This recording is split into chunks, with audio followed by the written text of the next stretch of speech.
South Korea's central bank calls for end to ICO ban. South Korea's blanket ban on initial coin offerings, ICOs, could finally be on the way out after the Central Bank of Korea, BOK, spoke out in favor of policy change.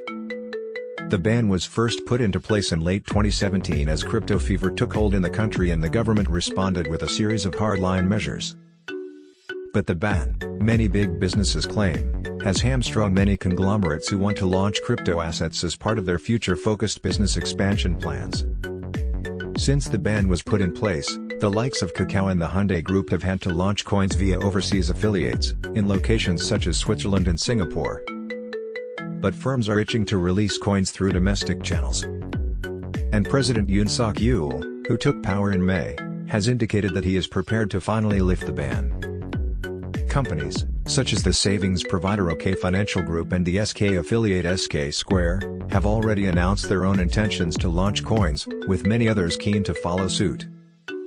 But the BOK's latest call could be the final nail in the ban's coffin. Newsies reported that the BOK today issued a paper on the impact of the EU's crypto regulation and included a series of recommendations for the South Korean government.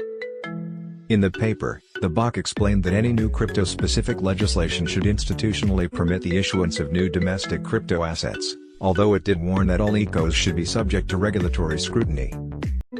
The bank was quoted as stating that EU measures prove that regulators could apply the same level of regulation to ICOs as they do to crypto exchanges. A spokesperson was quoted as explaining that lifting the ban in favor of allowing regulated ICOs could enable the development of related industries while also providing protection for customers and investors.